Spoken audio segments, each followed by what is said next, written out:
Yani şöyle bir gerçekliğimiz de var. Aslında Rojava'da ciddi bir katliam gerçekleştiriliyor. Ve oradan birçok insan sürgün edildi. Biz aslında biraz da hani şu anki Rojava'daki süreçte şu an neler yaşanıyor ve oradan göç ettirilen insanlar nereye gidiyor? Onların akıbetiyle ilgili bir bilgi var mı şu an?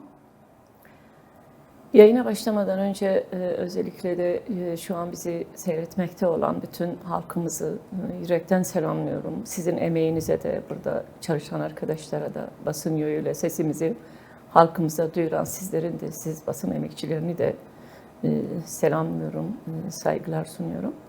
Biraz rahatsızlığım var, arada bir ses şeyi olursa da onu da kusura bakmayın ama şimdi biz Halep'te yaşanan olayları ele almadan önce aslında bir Rojava'nın bir geneline dönmemiz lazım. Yani biliyorsunuz DAEŞ'in ortaya çıkışı ve Musul'dan, Kerkük'ten başlayarak Şengal katliamıyla Rojava'ya dayanması sanki Rojava'nın kaderiymiş gibi DAEŞ bir bütün olarak çıkış noktasından sonra Kürt halkının varlığına yönelik, kimliğine yönelik, diyelim coğrafyasına yönelik bir katliam celladı olarak ortaya çıktı ve bu sadece Kürt halkı için de değil, aslında bütün halklar için, Avrupa'dan tutun Amerika'ya kadar, bütün Orta Doğu'ya gerçekten büyük bir bela, karanlık bir zihniyet ve insanların başını, kafasını kesen, kadınları köle pazarlarında satan, özellikle ezdi, Kürt halkımızın kadınlarını köle pazarlarında satan bir zihniyet, tamamıyla farklılıkları, farklı inançları, farklı kimlikleri yok sayan, onları katletme hakkını kendinde gören bir karanlık zihniyet. Yani 21. yüzyılda böyle bir zihniyetin bütün insanlığa nasıl bela olacağını, nasıl bela olduğunu hepimizin gözleri önünde yaşanan bir süreç yaşadık. Yani 2014, 15, 16 süreçlerinde Kobani süreçlerini biz yaşadık. IŞİD'in barbarlığını, Kürt halkına yönelik kadın, çocuk, yaşlı demeden kafa kesmeler, katliamlardan geçirmeler ve yine o süreçte de Kobani'den yüz binlerce insanın kendi yurdundan, toprağından, köyünden göç ettirilmesine neden olan bir süreç yaşandı. Ve Musul'da bir devlet, Irak devleti bile bu IŞİD barbarlarını durdurma gücüne ulaşmadan IŞİD'i durduran bütün dünyanın, bütün dünya halklarının gerçekten zararına, canına, kendi canını siper eden bir Rojava direnişi. Bu YPG, oradaki Kese'de, oradaki Arap halklarıyla, Süryani halklarıyla, Rojava'da, Suriye'de yaşayan bütün illerici halklarla, farklı inançlarla, farklı kimliklerle ortaklaşarak bir duruş sergilendi. Ve bu barbarlar durduruldu. O süreçten bugüne, yani Esad'ın düşürülmesi anına kadar ki Rojava sürecinde tabii ki dünya vicdanı da, dünya kamuoyu da Rojava'nın bu devrimini, bu kadın devrimini sahiplenen bir insanlık vicdanı ortaya çıktı. Şimdi böyle baktığımız zaman o DAEŞ'in o günkü zihniyeti, yenilen zihniyeti farklı isimler adı altında sanki Halep'te şu an yaşananlar onun bir devamı olarak görmemiz lazım. Yani bugün Halep'te yaşanan Eşrifiye ve diğer mahallelerimizin ablukaya alınması, oradaki halka yani diyelim orada 300'den az bir halk savunma birlikleri olması ve binlerce DAEŞ zihniyetli çetelerin, her bir çetenin de farklı yerlerden, farklı ülkelerden, ta Orta Asya'dan ve dünyanın birçok Selefi örgütlerinin bir araya gelip DAEŞ zihniyetiyle Jolani'nin etrafında sanki bir devlet mantığıymış gibi değil, her birinin mantığı DAEŞ'in bir devamı olarak orada örgütlenmiş ama burada işin en zor yanı onları destekleyen güçler ve onların bu katliamlarına göz yuman yine dünya. En acı olan taraf budur. Yani dünya bugün Kürtlerin katliamını ve Kürtlerin Halep'te iki mahallede bu katliamdan geçirilmesini seyrederken aslında kendi karanlık geleceğinin de nasıl örüldüğünün farkında değil mi? Daha dündü DAEŞ Avrupa'da nasıl katliamlar yapıyordu. Amerika'da hakeza. Orta Doğu'nun birçok ülkesinde hakeza. Daha dündü Yalova'da nasıl bir çatışma olduğu Türkiye kamuoyu tarafından da bilinen bir gerçek. Ama buna rağmen bu zihniyeti besleyip, bu zihniyeti donanıp, bu zihniyeti silahlarla Kürtlerin üzerine salma, bunun hangi düşmanlığın, hangi kinin ürünüdür? Kobani'nin intikamı mıdır?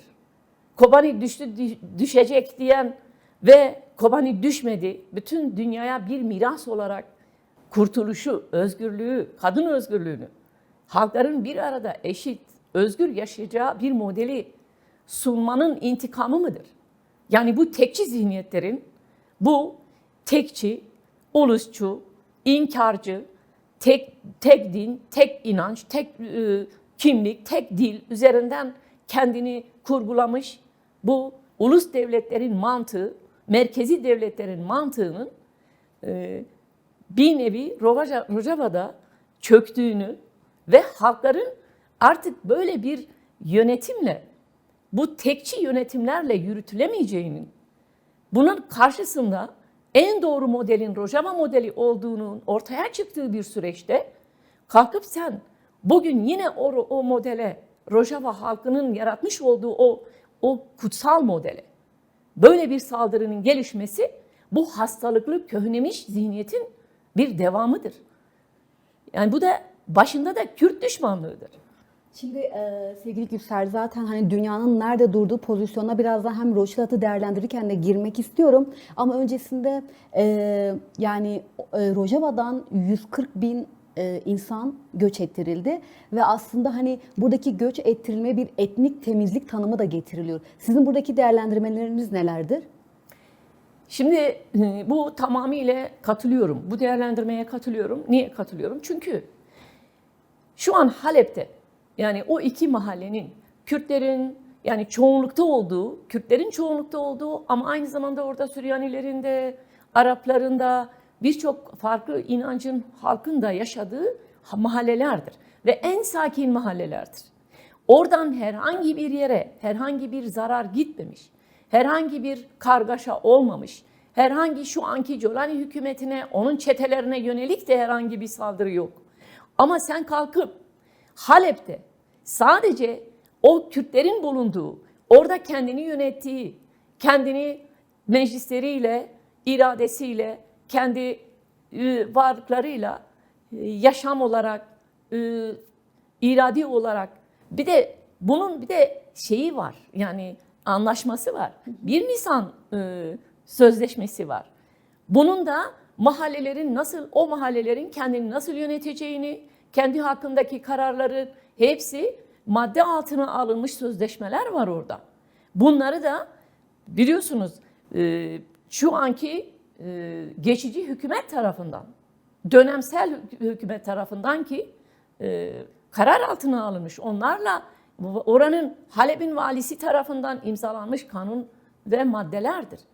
Buna rağmen sen kalkıp ve diğeri de onlar mutabakatı var. Şimdi buna karşı sen Halep'e yönelik bu saldırıyı yapmışsan bu mutabakatı hiçe saymadır. Yani Suriye'nin, demokratik bir Suriye'nin oluşmasını ve oradaki Kürtlerin, Arapların, Süryanilerin bir arada Suriye bütünlüğü içerisinde kendi varlığını da koruyarak, kendi statüsünü de, kimliğini de, haklarını da koruyarak bir arada birlikte bir Suriye'nin kurulmasına bir darbedir. Ama en önemli darbe de Kürtlerin bir statü sahibi olmamasına yöneliktir. Şu an oranın yani oradaki halkın göç ettirilmesi, akıbetinin ne olması mesela basına yansıdı. Birçok mahallelerden o sivil halkı çıkarırken gençleri ayırıyorlar. Farklı daha önce Alevilere yaptıkları gibi, Dürzilere yaptıkları gibi. Yine Kürt gençlerine, mahalleden çıkan Kürt gençlerine de aynı muameleyi yaparak onları ayrı bir yere, onların akıbeti nedir? Buradan bütün dünya kamuoyuna söylemek gerekir. Siz eğer Dürzilere yapılan o haksızlığı, o zulmü gerçekten Jolani'ye ve çetelerine sormuş olsaydınız, yine Alevilere yapılan o katliamları sormuş olsaydınız, bugün Halep'te Kürtlerin başına da bu gelmezdi. Ama bu da bütün dünyanın gözleri önünde yapılan bu katliamları dünyanın da buna göz yumarak, buna bir şey söylemeyerek, bunu durdurmayarak onun da büyük payı var. O katliamlarda onların da payı var. O günün de katliamlarında payları var. Bugün Halep'in üzerinde de yapılan bu katliamlar, bu jenosit, bu yerinden edinme 100 yıllık bir Kürt halkı Halep'tedir. Bugün dün gelen bir halk değil ki. 100 yıllardır Halep'te Kürtler yaşıyor. Ve en çok da Esad dönemindeki o faşist politikalarına, Esad'ın hani demokratik değil, Esad işte halka zulmediyor, Esad işte bir diktatördür söylemi üzerinden yola çıkarak Esad'ı devirirken onun yerine daha iyi bir model mi getirdiler?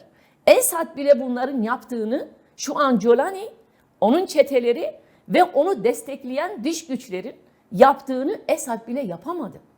Bu bir gerçek. Esad döneminde bile o mahallelerde yaşayan halkımız kendi mücadelesini, kendi savunmasını yürütüp bugüne kadar getirdi. Ama Jolani'nin etrafında birleşen dünyadan toplama çetelerin yaptığı ve onları destekleyen devletlerin de o çetelerle aynı zihniyete sahip olduğunu ve ortak amaçları Kürt düşmanlığıdır. Hem Kürt düşmanlığı, hem demokrasi, hem özgürlük, hem barış düşmanı bir zihniyettir. Yani Kürtler kendi haklarına ulaşmasın, bu model Orta Doğu'da yerleşmesin, bedeli ne olursa olsun biz bunu yaparız mesajıdır.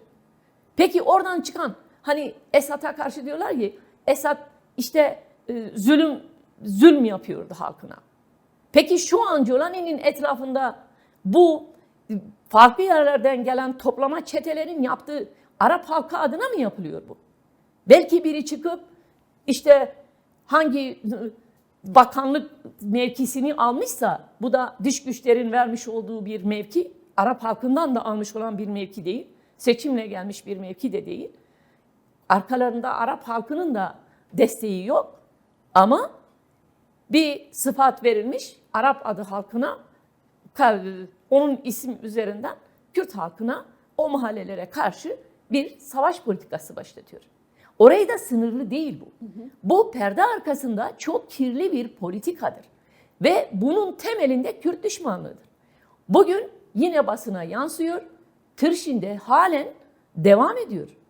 Yani Türkiye'den Bayraktar SİHA'larının Tişrin Barajı'nı, etrafını halen bombaladığını ve oradaki çetelerin yine Kürt mevzilerine, Kürt halkına, oradaki Kesede'ye ve bütün halklara, yani demokrasi isteyen, birlikte yaşamı savunan, özgürlüğü savunan, kadının yaşamın her alanında özgür olmasını savunan zihniyete yönelik bir saldırı var.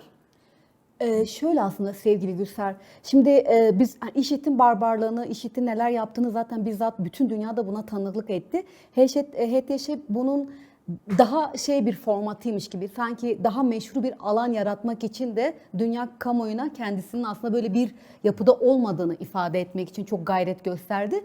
Şimdi tam da böyle bir yerde aslında HTŞ'nin de IŞİD'in bir devamı olduğunu da biliyoruz ama şimdi tam da böyle bir meşruluk kazanma gayreti içerisindeyken neden dünyaya böyle bir şey yansıtmaya çalıştı? Şimdi söylem farklı, sadece onlar değil. Mesela sadece Jolani kendini dünyaya ispatlama gibi bir girişimde bulunmamış. Jolani'nin arkasında kimler var? Biraz buna bakmak lazım. Jolani gerçekten Suriye halkları adına mı orada bir yönetim yürütüyor? Yoksa başkalarının güdümünde bir kukla gibi mi orada hareket ediyor? Jolani etrafında ki o diyelim dış güçlerin desteği, özellikle de Türkiye'nin desteğiyle oraya geldi. Peki oraya geldikten sonra onun görev ve sorumluluğu nedir? Biliyorsunuz şu an Suriye'nin yarısını İsrail'e teslim etti. Sen eğer gerçekten Suriye halklarının Suriye Cumhuriyeti'nin, devletinin bir lideriysen sen ülkesinin yarısını İsrail'e teslim ettin. Ama bir diğer yarısını da Kürtlere düşmanlık olarak mı onu verdin? Yani İsrail'i bir nevi susturma payı olarak Suriye'nin yarısını sen İsrail'e teslim ettin. Sus payı ve diğer tarafa karışma. Diğer tarafa da ben Rojava yönetiminin, Rojava'da oluşan ve DAEŞ'e bu zihniyete karşı binlerce, on binlerce bedel ödeyen ve Suriye'yi eğer bugün sizin de başa gelmenizin eğer sağlamışsa yine Rojava'da verilen bedeldir. Eğer siz de kendinizi DAEŞ'in bir parçası görmüyorsanız. Ki sadece bakıyorsun olaya, sadece isim değişmiş. Zihniyete bakıyorsun, şu an o çetelerin Halep'te yaptıkları, bugün Kürt mevzilerine saldırmaları, Kürt halkına saldırmaları, sivillere saldırmaları, insanların, kadınların cesedini 4. kattan aşağıya atmaları, o hastaneleri bombalamaları, o katliam görüntülerini basına sızmaları, IŞİD'den ne farkları var? Şimdi sen IŞİD'in alternatif olarak oraya gelmişsen ve senin yaptıkların IŞİD'le aynı şeyse, o zaman dünya IŞİD'i mi Suriye'nin yönetimine getirdi? Dünya eğer bunu yapmışsa o zaman vallahi batsın bu dünya derim. Yani eğer dünya IŞİD'i iktidara getirmişse, IŞİD zihniyetini dünyaya iktidara getirmişse böyle bir dünyada yaşanmaz derim ben. IŞİD zihniyetiyle IŞİD'i besleyenler de IŞİD'de aynı günahın, vebalin sorumlusudur derim. Yani böyle bir şeyde yaşanmaz. Böyle bir zihniyetle, böyle bir çete örgütlenmesiyle yaşanmaz. Bir de en büyük sahtekarlıkları kalkıp orada sanki İslam'ı temsil ediyorlarmış gibi de sloganlar atıyorlar. Salavatlar okuyorlar. Hangi İslam? Siz İslam'ın da bir numaralı düşmanısınız. Kendi çıkarlarınız için, kendi talanınız için bir yerleri yağmalama, katletme, öldürme, gasp etme mantığıyla hareket ediyorsunuz. Özellikle de Kürt halkı üzerindeki her türlü zulmü kendilerine reva görüyorlar. Hangi vicdana sığar, hangi ahlaka sığar? Yüz binlerce insanı bu kış ortasında evinden, yurdundan edinme, yüzlerce insanı katletme, hangi vicdana? Sen 2 mahallenin üzerine bir devletin bütün imkanlarını, bütün çetelerini yığmışsın. Ve Türkiye devletinin de bunlara yani insan aklı durur. Kalkıp diyor ki eğer Jolani, eğer oradaki hükümet bize çağrıda bulunursa biz de, yani Savunma Bakanı, biz de hazırız Halep'e saldırmaya, Halep'in 2 mahallesine saldırmaya. Yo, Türkiye devleti, Türkiye Savunma Bakanı, sen orada bir Jolani hükümeti ve etrafında dünyadan toplama bütün çeteler var. Adını da Suriye ordusu olarak koymuşsunuz. Onlar yetmiyor 2 mahalleye. Sen kalkıp buradan da destek göndereceksin oraya. Zaten senin SİHA, Bayraktar'ın SİHA'ları orada o halkı bombalıyor. Yani o destek nedir? Oysa Türkiye'den beklenen ve gerçekten eğer içeride bir çözüm süreci konuşuluyorsa, burada bir samimiyet varsa, senden beklenen o sivil halka yönelik o saldırıları durdurman gerekir. Evet. Başlatman değil. Senin bunu durdurman gerekir.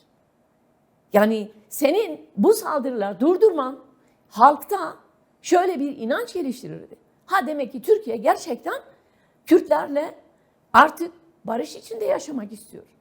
Kürt halkının kimliğini de tanıyor, özgürlüğünü de tanıyor, demokratik haklarını da tanıyor ve sınır ötesindeki Kürtlerle Baküre Kürdistan'da Rojava'daki Kürtler arasında bir fark olmadığını, oradakilerin de buradakilerin kardeşi olduğunu ve sen Kürtler benim kardeşimdir diyorsan o zaman nedir bu ikiyüzlülük?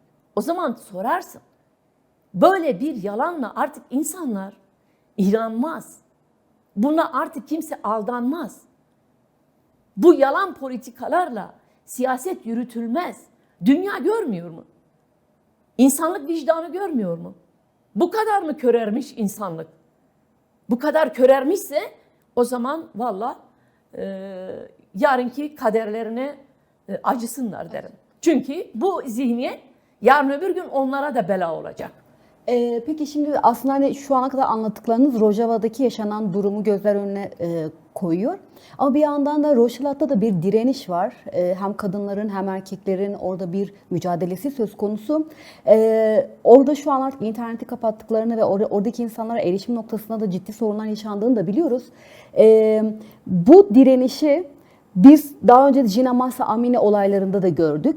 Biz buradaki bu direnişi, İran'daki direnişi nasıl yorumlayacağız? Yani bu Jina Mahsa Amini'nin bir direnişin devamı olarak mı görülecek, yoksa buradaki şu an artık ana hatlarıyla başka bir değişkenlik mi var Rojava'da? Şimdi oraya geçmeden önce ben yine Rojava'dan da birkaç cümle söyleyerek... Zaten. Tekrar Rojava'ya gelip konuşacağız. Yani orada kapanmayacak. Şimdi yani şu an evet Jina Amini'nin o dünyada Jinjiyan Azadi sloganının nasıl geliştiğini, nasıl bir katliamla yani yaşamını yitirdiğini bütün dünya gördü ve o bütün dünyaya bir slogan olarak mal oldu.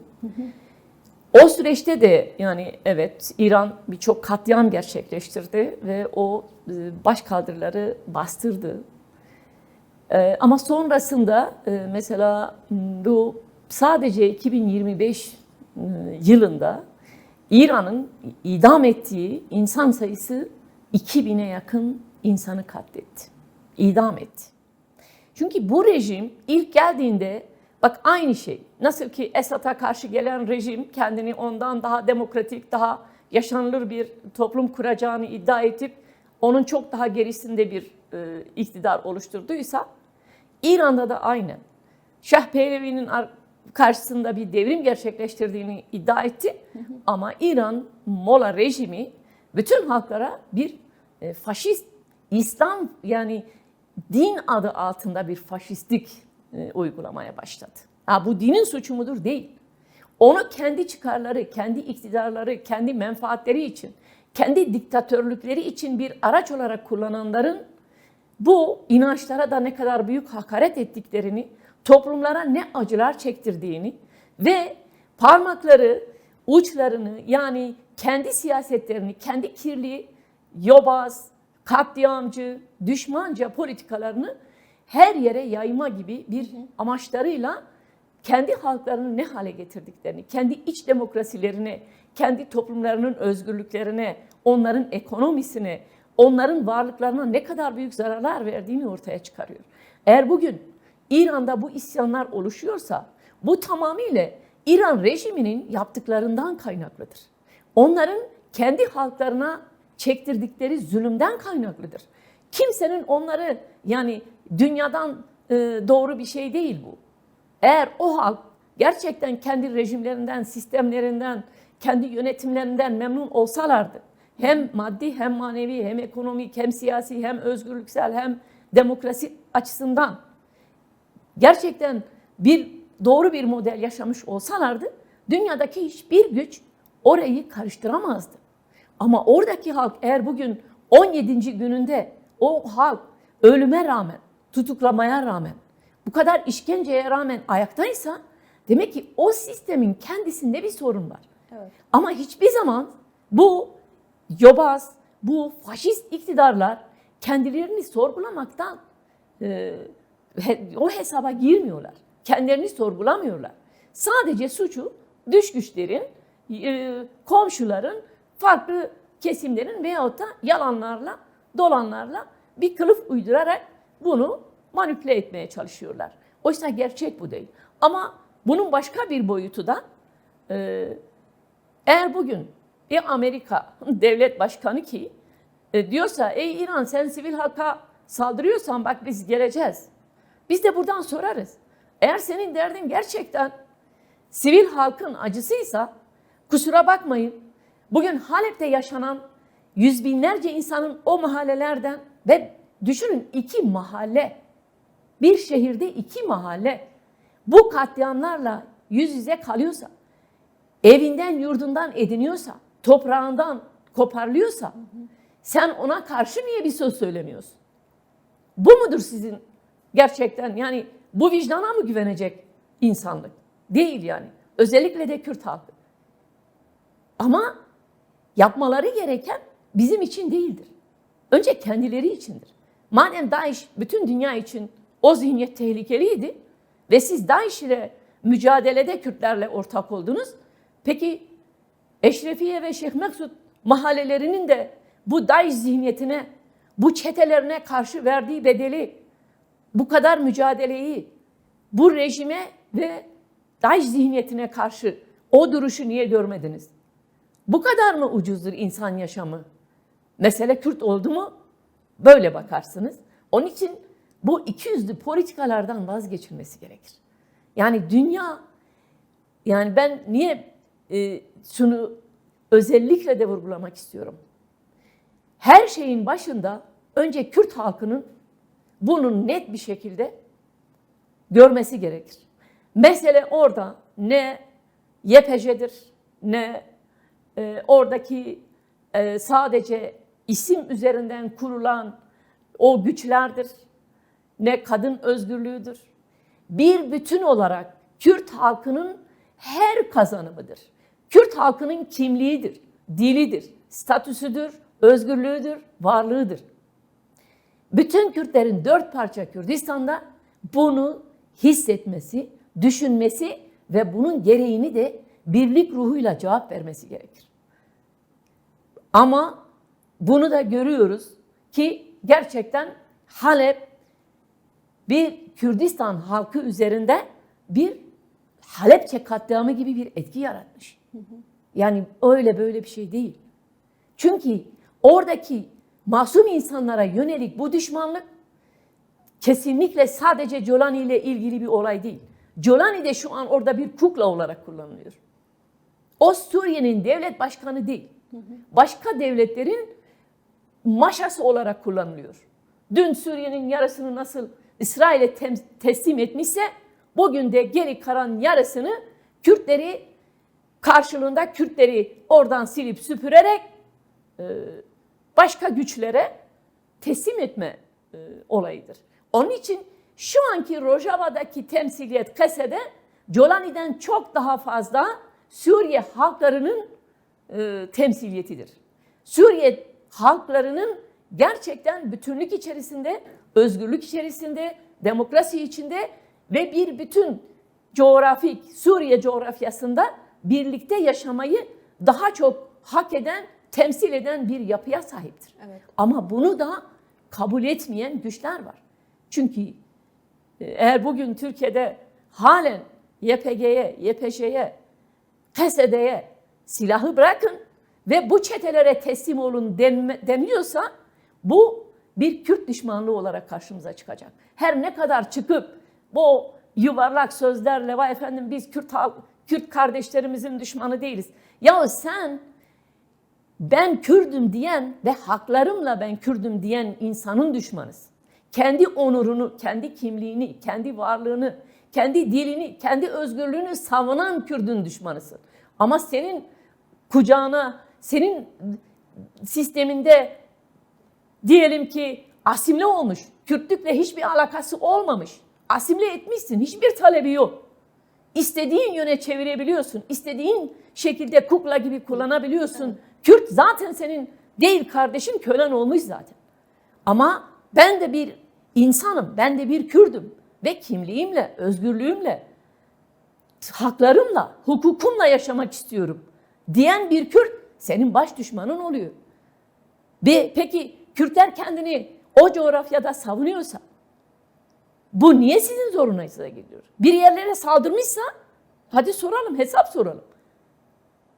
Ama Kürtlerin herhangi bir halka, herhangi bir kimliğe, herhangi bir inanca, herhangi bir devlete bir saldırısı yokken sadece kendini bu çetelerden, bu barbarlardan, bu insanlık düşmanı, kadın düşmanı çetelerden korumaya yönelik meşru bir savunma içerisindeyse ve siz halen buna da gidin o silahı bu çetelere teslim edin, alın size Halep örneği. Yani bütün dünyada bu katliamlardan özellikle de şu an Rojava'da, Orta Doğu'da kendi politikası, kendi güçleri olan ve siyaset yapan, yine Orta Doğu'da siyaset yapan güçlerin bu olayda rol ve misyonları vardır. Susuz kalarak, sessiz kalarak. Şöyle aslında sevgili Gülser, zaten siz de ifade ettiniz aslında dünya bir yerde aslında bir sessizliğe bürünmüş. Yani bir şey yokmuş gibi bir davranma biçimi var. Yani evet, bugün Trump Rojava'da olan insanların, sivillerin katledilmesine ilişkin sesini çıkarırken Rojava'da gerçekleşen herhangi bir katliama dair herhangi bir şey ifade etme durumu yok. Şimdi burada biraz da Ocak ayının başında bu Paris toplantısı gerçekleştirildi ve sanki o toplantıdan sonra bir anda bütün dünya bir sessizliğe bürünme haline girdi gibi. Yani orada sizce neler oldu da dünya bir anda bir pozisyon değişikliğine girdi? Ya şöyle, bence dünyanın şöyle bir yanılgısı var. Jolani'yi mesela Esad'ın yerine getirdiklerinde evet, Jolani'yi bir kukla gibi kullanacaklarının hesabını yaptılar. Yani özellikle de Amerika mesela Jolani'yi İsrail politikalarına yönelik ve nitekim de Fransa'da yapılan anlaşmada her şey İsrail'in söylediği noktada oldu. Ama bunun karşısında Jolani'nin etrafını şekillendiren güçlerin, o çetelerin, o zihniyetin de birer DAEŞ devamının olduğunun hesabını yaptılar mı, yapmadılar mı önümüzdeki süreçlerde görülecek o. Eğer gerçekten bu çetelerin DAEŞ zihniyetiyle, evet isimleri değişmiş olabilir ama yaptıklarına bakacaksınız. Şimdi bazen çok güzel sözler söylenebilir ama önemli olan yapılanlardır. Neler yapılıyorsa odur o işin gerçeği, özü. Yoksa yuvarlak cümlelerle hiçbir şey ne iyidir ne kötüdür. Sadece cümle yetmiyor. Biz baktıklarımızda, yapılan pratiklerle baktığımız zaman şimdi dünya, koalisyon, Amerika, Avrupa, Jolani'nin etrafındaki zihniyetin Halep'te de, Tişrin'de de, bugün Kobani üzerinde de halen çatışmalar, Kobani köyleri üzerinde de halen saldırılar varsa ve bu zihniyetin eğer gerçekten Suriye'de bir bütün Rojava kazanımlarını, oradaki sistemi yok etme üzerine göz yumarlarsa o zaman vallahi kendi elleriyle bir DAEŞ devleti kurdular diyeceğiz. Ama Kürtler buna sessiz mi kalacak? Hayır. Kürtler canları pahasına bu zulmü, bu saldırıları, bu katliamı kabul etmeyecektir. Asla buna teslim olmayacaklardır. Yaşamın her alanında Kürtler dört parçada da bu saldırıları, bu jenositi, bu soykırım politikalarını, bu Kürdün varlığını, Kürdün özgürlüğünü, Kürdün haklarını, Kürdün kimliğini, dilini, varlığını, özgürlüğünü ortadan kaldırmaya yönelik saldırılara karşı asla teslim olmayacaktır. Kürtler de bunun mücadelesini sonuna kadar verecektir. Ama burada dünyada kendi tercihini yapacaktır. Evet, dünya gerçekten şu an biz mesela iktidarların vicdanına güvenmiyoruz. Bu ayrı. İktidarlar, dünya iktidarları da menfaat iktidarlarıdır. Yani menfaatleri için halkları kurban edebilirler. Ama şunu da bilmeliler ki kendi menfaatleri de eğer gerçekten toplumları kırdırma, birbirlerine kırdırma üzerinden silah satma politikasıysa bu bir yere kadardır ama bunun daha ötesindeki menfaatleri de eğer kalkıp bir DAEŞ zihniyeti gibi bir Selefi örgütü zihniyeti, bakış açısını kalkıp bütün Orta Doğu ve dünyanın başına bela edecek bir yaklaşım sergilerlerse bu yarın öbür gün onların en çok pişman olacağı bir şey olur. Onun için buradan bir çağrımız var. Siz gerçekten bu dünyada böyle bir örgütün, böyle bir zihniyetin başa gelip bütün dünyaya yayılmasını mı istiyorsunuz? Desteklenmesini mi istiyorsunuz? Ve Rojava'yı buna kurban etmek mi istiyorsunuz? Yoksa aklınızı başınıza alır, kendi toplumlarınızın, kendi dünyanızın da, kendi Orta Doğu halklarının da geleceğini bu zihniyete teslim etmeme ve yeni bir yaklaşımla Suriye'de başlatılan o maddelerin 10 Mart maddelerinin hayata geçirilmesi için mi çabalarsınız? Doğru olan bizce barışla, diyalogla, özgürlükle, Suriye bütünlüğü içerisinde Kürtlerle barış içinde o 10 Mart mutabakatının hayata geçirilmesine yöneliktir. Biz bunu öneri olarak da söylüyoruz. Tek çıkış yolu budur diyoruz. Ama onun dışında da Kürtlere nerede olursa olsun bir saldırı oldu mu da dört parça Kürdistan bunun mücadelesini yürütecektir. Hiç kimse olmasa da Kürtler canıyla da kanıyla da bu onurlu mücadelesini, bu özgürlük mücadelesini devam ettirecektir. Bu bir gerçek ve pratik Rojava'da da ortadadır. Bugün Rojhilat'ta da ortadadır. Başuri Kürdistan'da da enfaller geçirdi. Yüz binlerce insan Başuri Kürdistan'da Halepçeler yaşadı, enfal yaşadı.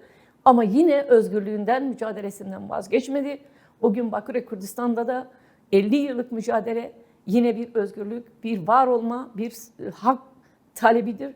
Bunu demokratik çerçevede, samimiyetle çözebilme varken savaşla, katliamla, soykırımla, çeteleri desteklemekle Kürtleri bitirme aracına dönüştürmek kesinlikle bütün Kürtlerin ben Kürdüm, ben insanım, düşünebiliyorum, birazcık vicdanım var, birazcık ahlakım var diyebilen herkesin ve sadece Kürtlerin de değil, bütün toplumların, bütün halkların vicdanında gerçekten tepki gösterilmesi gereken, karşı durulması gereken bir noktadır. Ve hepimizin de insan olarak geleceğimizi, yani bu sadece Kürtlerin de sorunu değil, bugün Türkiye'deki kadınların da Kürt kadınlarından çok daha fazla Rojava'yı sahiplenmesi. Çünkü biz biliyoruz ki Jolani yönetimi, Jolani'nin etrafında şekillenen o çetelerin kadına bakış açısının ne olduğunu, kadını nasıl iradesizleştirdiğini, yok saydığını, çarşafa bürünüp hapsettiğini ve Rojava'daki kadının da bir hangi pozisyonda olduğunu bütün dünya gözü önünde görülüyor. Onun için de biz buradan çağrımızı şu şekilde yapıyoruz. Türkiye, özellikle de Türkiye çağrımız, iktidara çağrımız, bu süreci eğer gerçekten süreç diye bir şey varsa sizin zihniyetinizde bunun diyalogla, barışla, Rojava'ya yaklaşımınız neyse buradaki Baküre Kürdistan'daki yaklaşımınız odur diye Kürt halkı görüyor, bakıyor.